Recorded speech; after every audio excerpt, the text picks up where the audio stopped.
राधे राधे सभी को। आइए जानते हैं आज की वीडियो में मकर संक्रांति का महत्व। वैसे तो संक्रांतियाँ बहुत होती हैं और हर संक्रांति का अपना अलग अलग महत्व होता है, लेकिन जितना महत्व मकर संक्रांति का है उतना महत्व और किसी संक्रांति का नहीं है। भारत में शुरुआत के समय से ही प्रकृति को देवों का स्थान दिया गया है। मकर संक्रांति का त्योहार भी प्रकृति को ही समर्पित है। दरअसल एक पूरी तरह से वैज्ञानिक त्योहार है और सूर्य की स्थिति जो बदलती है उस कारण से इस त्योहार को मनाया जाता है। जैसा कि आप जानते हैं कि सनातन धर्म और हिंदू धर्म में अधिकतर परंपराएं और मान्यताएं वैज्ञानिक दृष्टिकोण से बनाई गई हैं। मकर संक्रांति को भारत के अलग अलग राज्यों में अलग अलग नामों से जाना जाता है और अलग अलग तरीकों से मनाया जाता है। गुजरात में मकर संक्रांति को लोग उत्तरायण के नाम से जानते हैं और मकर संक्रांति को इधर पे पतंग का बहुत बड़ा महोत्सव होता है। तो वहीं राजस्थान में, बिहार और झारखंड में इसे सकरात कहा जाता है। तमिलनाडु में इसे पोगल के नाम से और आंध्र प्रदेश, कर्नाटका और केरला में इसे केवल संक्रांति के नाम से जाना जाता है। तो उत्तर प्रदेश में खिचड़ी के नाम से जाना जाता है। मकर संक्रांति का त्योहार उत्तर भारत में हर साल 14 जनवरी को मनाया जाता है। इस दिन से धरती पर अच्छे दिन की शुरुआत मानी जाती है। इसकी वजह यह है कि सूर्य इस दिन से दक्षिण से उत्तरी गोलार्ध में गमन करते हैं। इसी दिन से ही देवताओं के दिन का आरंभ होता है। धार्मिक मान्यताओं के अनुसार इस दिन स्वर्ग का दरवाजा खुल जाता है, इसलिए इस दिन किया गया दान पुण्य अन्य दिनों के दान पुण्य से अधिक फलदायी होता है। मकर संक्रांति के दिन शुद्ध घी और कंबल का दान मोक्ष की प्राप्ति करवाता है। महाभारत काल में भीष्म पितामह ने अपनी देह त्यागने के लिए मकर संक्रांति का ही चयन किया था। गीता में बताया गया है कि जो व्यक्ति उत्तरायण में शुक्ल पक्ष में देह त्याग करता है उसे मोक्ष मिल जाता है। हिंदू धर्म में माह को 2 पक्षों में बांटा जाता है, कृष्ण पक्ष और शुक्ल पक्ष। ठीक इसी तरह वर्ष को भी 2 आयामों में बांटा जाता है, एक है उत्तरायण और दूसरा है दक्षिणायन। दोनों को मिलाकर एक वर्ष बनता है।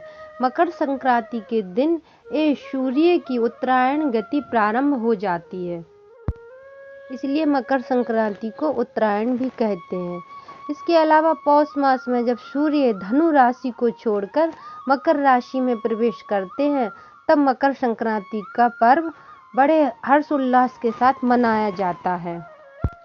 दोस्तों, श्रीमद् भागवत गीता एवं देवी पुराण के मुताबिक शनि महाराज का अपने पिता से वैर भाव था, क्योंकि सूर्य देव ने उनकी माता छाया को अपनी दूसरी पत्नी संज्ञा के पुत्र यमराज से भेदभाव करते देख लिया था। इस बात से नाराज होकर सूर्य देव ने अपनी पत्नी छाया और उनके पुत्र शनि को अलग कर दिया था।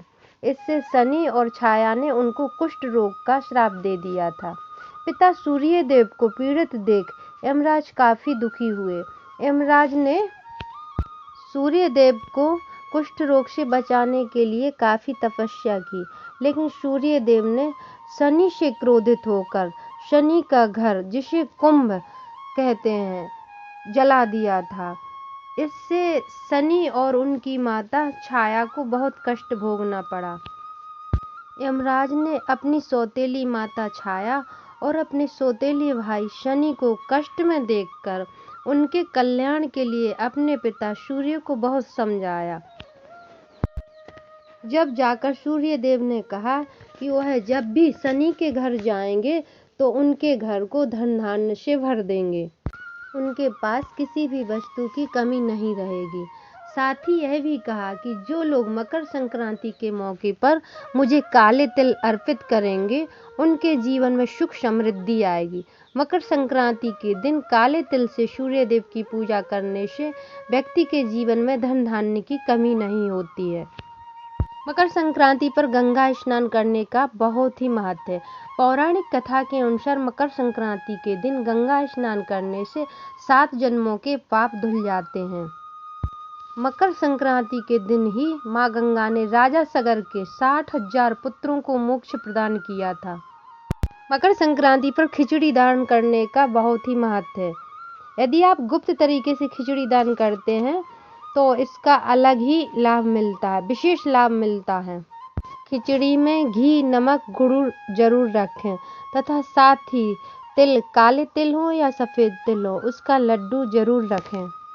तिल का लड्डू यदि आप खिचड़ी में गुप्त तरीके से दान करते हैं तो यकीन मानिए आपके घर में कभी भी धन की कमी नहीं होगी। दोस्तों, आपको हमारा वीडियो कैसा लगा? अगर अच्छा लगा हो तो चैनल को सब्सक्राइब कीजिएगा और साथ ही लाइक और कमेंट ज़रूर कीजिएगा। मिलते हैं अगले वीडियो में, तब तक के लिए राधे राधे।